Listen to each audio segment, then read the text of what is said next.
Hello everyone, আমাদের আজকের topic pronoun.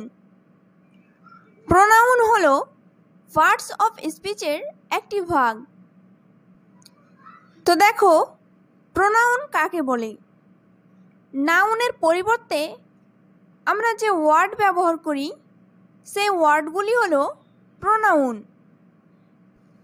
Pronoun ওয়ার্ডগুলি হলো I, he, we, she, they, me, him, us, etc. For example, Rohit sits on the chair. He eats rice. এখানে Rohit noun. Rohit একজনের নাম বোঝাচ্ছে, তাই এটি নাউন। আবার দ্বিতীয় সেন্টেন্সে দেখো, হি। এখানে রোহিতের পরিবর্তে হি বসিয়েছি, তাই এটি প্রোনাউন।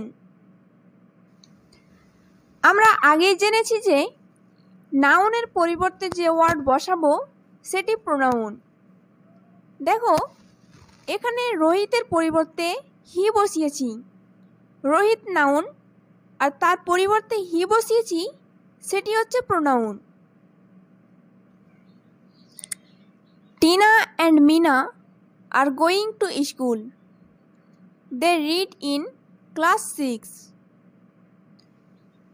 টিনা এবং মিনা স্কুলে যাচ্ছে। আর দেখো, দ্বিতীয় সেন্টেন্সে লিখেছি দে রিড ইন ক্লাস 6, তারা ক্লাস 6-এ পড়ে। এখানে তারা বলতে টিনা এবং মিনাকে বোঝাচ্ছে। টিনা এবং মিনা নাম বোঝাচ্ছে, তাই এটি নাউন। আর টিনা এবং মিনার পরিবর্তে দে বসিয়েছি, সেটি প্রোনাউন।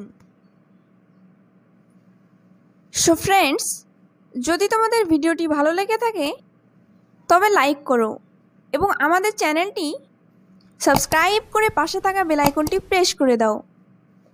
By, take care.